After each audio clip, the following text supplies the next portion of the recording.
consigamos manter o nosso coração sempre nessa tranquilidade, nessa confiança de que nós estamos amparados pelo Pai Celestial. Independente da sua tradição religiosa, sinta-se respeitado dentro do que você acredita, do que você professa na sua vida, ou você que não tem nenhuma tradição religiosa, mas que acredita na vida, na força do trabalho, na força do amor. Que todos nós tenhamos essa certeza de que estamos amparados, mas que depende também tudo na nossa vida do nosso esforço, da nossa dedicação. Que sejamos cada vez mais dispostos ao trabalho, a perseverar no bem. E nós, nesse momento ecumênico de preces, vamos também beber da nossa água fluidificada, nessa tradição pioneira da mídia da boa vontade. Desde o final da década de 1940, o radialista Alziro Zarua, fundador da Legião da Boa Vontade, convidava seus ouvintes para que durante a prece colocassem a água próximo ao rádio e que mentalizassem durante a sua oração que a água, que é fundamental para a saúde do corpo físico, também recebesse as bênçãos, os fluidos cósmicos e se tornasse um medicamento para a alma, trazendo esse equilíbrio que todos nós precisamos. E é o que nós fazemos até hoje. Vamos juntos beber da água fluidificada.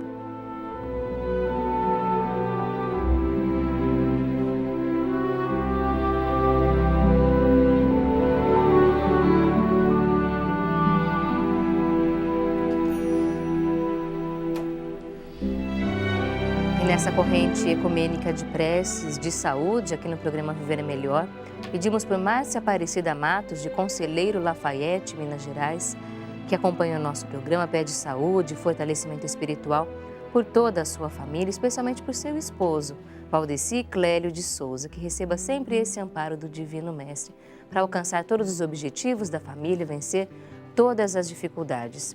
E também Rogério Campos Costa, de Belo Horizonte, Minas Gerais, que acompanha o nosso programa e pede por si, especialmente, principalmente, pela saúde de sua mãe, saúde física e espiritual, de Edna Campos Fialho, que receba sempre esse amparo para que consiga enfrentar as dificuldades, manter a serenidade do lar.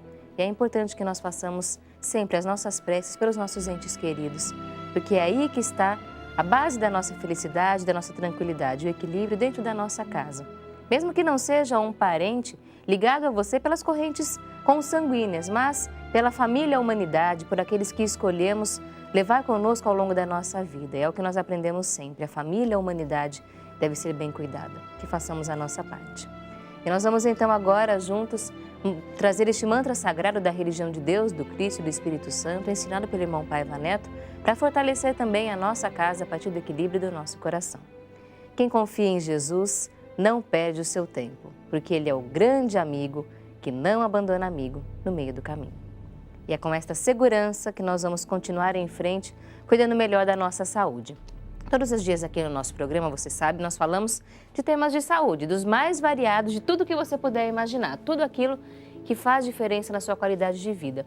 E se há um motivo que traz desesperança para as famílias, que traz angústia para os pais, que traz problemas materiais, financeiros, sociais, enfim, é o uso de drogas. Nós estamos conversando no programa hoje sobre a prevenção do uso de drogas inalantes, os prejuízos delas para a saúde dos jovens. Nós estamos contando com a nossa convidada hoje, Elizabeth, que permanece conosco aqui no Viver é Melhor. Elizabeth, no bloco anterior, a gente falava sobre os prejuízos dessas drogas para o desenvolvimento de uma criança e também agora pensando nos adolescentes. A gente já aprendeu aqui no programa que, né, é uma fase que o cérebro do adolescente e da criança ainda está em formação. O que acontece com esse cérebro quando ele é impactado pelo uso dessas substâncias? Quais são os prejuízos nesse caso? Tá, no caso do uso de inalantes, o cérebro ele vai acabar passando por um processo de atrofiamento. Ou seja, ele vai ser atrofiado, ele vai ter perda de tecido neuronal. Tá? E tanto na região cerebral como cerebelar, que é responsável até pela questão da motricidade. Né? Então, assim, isso com o uso prolongado, continuado, extremamente frequente e em grandes quantidades, em grandes doses. Então, o dano é muito claro, é muito nítido depois de um tempo. No caso, também, a gente não pode pensar só nesses danos mais prolongados e neuronais. A gente começa a perceber que já está acontecendo alguma coisa com o nosso filho, né, com a criança, com o adolescente, a partir dos comportamentos, como já foram ditos, né, a criança começa a se isolar, ela não tem mais tanto contato com a família, ela fica irritada, Começa a ter problema na agressiva, escola? com certeza. Ela não consegue manter a atenção na escola, ela não consegue assimilar, aprender o que está sendo passado, ela tem dificuldade de assimilação, de compreensão e elaboração daquilo que está sendo transmitido. Ela começa a emagrecer, porque ela deixa de se alimentar direito.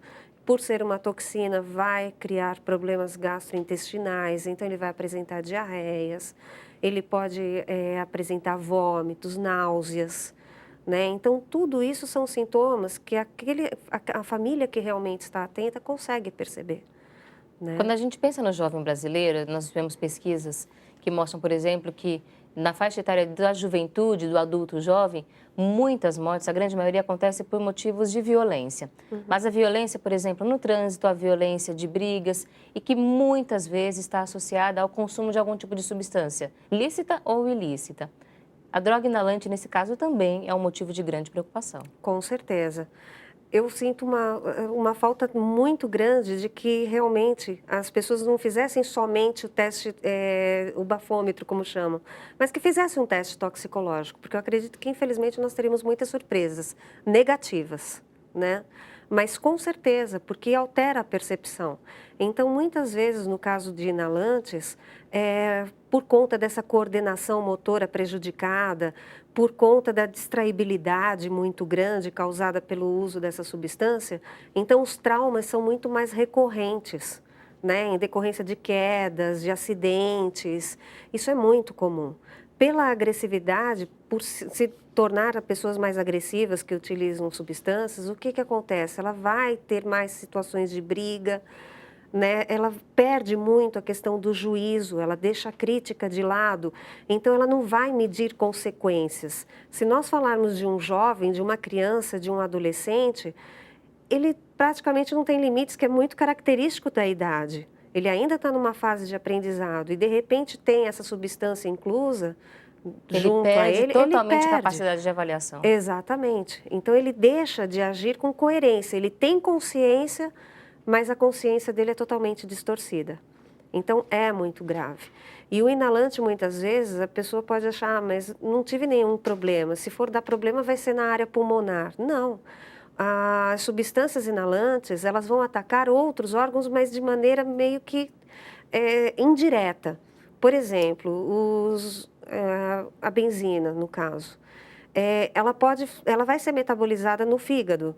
Então, isso pode gerar danos nos membros através de uma atrofia, né? Então, vai causar dormências permanentes, dor, né? No caso de outros inalantes, ele vai dar uma sensibilizada, vai sensibilizar o organismo na questão da assimilação da adrenalina, que é uma substância produzida normalmente.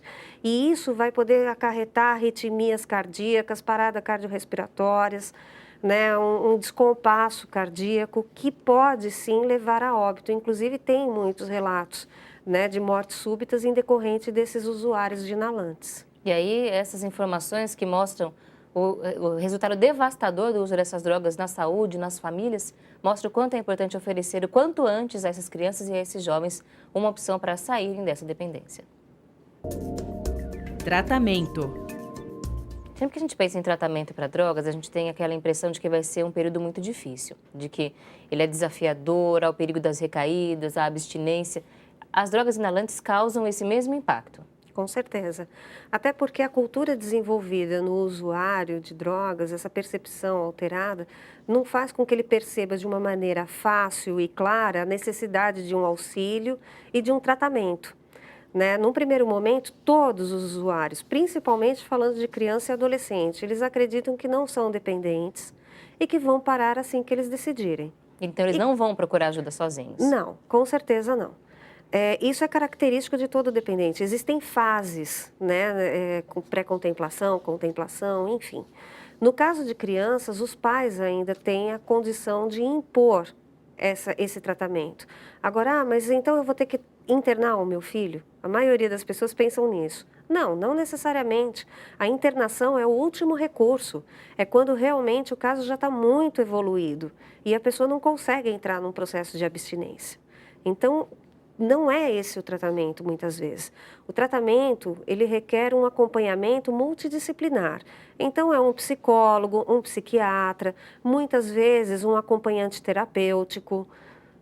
Então, vai depender muito da necessidade específica daquela substância utilizada e das necessidades que aquela pessoa está apresentando. Então, é um tratamento difícil, sim, mas não impossível, complexo e que depende fundamentalmente da participação da família. Não adianta depositar numa Não. criança e num jovem a autonomia no tratamento desse. A família é Exato. a A base. família é fundamental, é a base e é ela que vai ajudar a criar um ambiente de proteção para esse jovem, para que ele consiga efetivamente entrar no processo de abstinência e remissão do quadro. E aí a gente pensa o quanto é importante que os pais tenham informação, porque o primeiro impulso é entrar em desespero, quando você descobre, por exemplo, que passa por uma condição dessa. Os pais também têm que receber esse acompanhamento multidisciplinar. Com certeza. Eu costumo até brincar muitas vezes, eu digo que os pais, a família em si, ela desenvolve exatamente a mesma doença que o dependente químico. A codependência. Exatamente. Ele só muda a droga. O usuário vai ter uma droga específica e a família vai ter como droga o usuário. Então, ele vai viver totalmente dependente daquela pessoa. E acaba passando por processos de negação, vergonha, culpa. Então, ele precisa, sim, de um acompanhamento psicológico, de um acompanhamento profissional para orientar, para informar, né, e conduzir realmente esse tratamento. Que tem sucesso. Com certeza. Aquelas pessoas, infelizmente, o índice ainda é muito pequeno de recuperação, porque, infelizmente, as famílias não acabam aderindo a esse tratamento. Desistem. Aquelas pessoas que aderem de fato ao tratamento e mantêm o seu paciente, o seu familiar num acompanhamento correto, essas conseguem ter mais êxito. Mas por quê? O tratamento é longo, é demorado, né? É de 6 meses, no mínimo a 1 ano. 6 meses é o primeiro passo, é a primeira fase. Então, é um processo realmente lento e difícil. E muitos acabam abandonando. Percebem que a pessoa já está se sentindo um pouco melhor, que ficou um tempo sem o uso da substância, já está bom, agora está tudo bem. Então, dá para abandonar o tratamento. E não é assim. Infelizmente, a gente sabe que acontecem lapsos, acontecem recaídas. É uma família que durante a vida toda vai ter que se manter unida, informada e com esse olhar atento, não só àquele paciente, mas a todos os membros dessa família. Exatamente. E as famílias têm que ser coesas, porque muitas vezes a gente vê famílias que os tios acabam cedendo algumas informações, os avós acabam cedendo as atitudes que os pais tomam em relação à dependência do filho. Então, tem que ser realmente uma família coesa, que entenda o que está sendo feito em prol daquela pessoa, daquele filho. E a gente lembra de novo daquela palavra do nosso estudo do programa hoje, que é perseverança. Não adianta desistir num primeiro bom resultado, numa primeira recaída. A perseverança é que vai levar ao sucesso do tratamento. No próximo bloco, nós vamos falar sobre uma outra palavra-chave quando se fala de uso de drogas, que é a prevenção. O que é que nós vamos fazer para evitar que cada vez mais crianças e jovens tenham acesso a essas drogas, especialmente as inalantes, que estão sendo estudadas no programa de hoje. É o tema do próximo bloco do Viver é Melhor. A gente volta já já.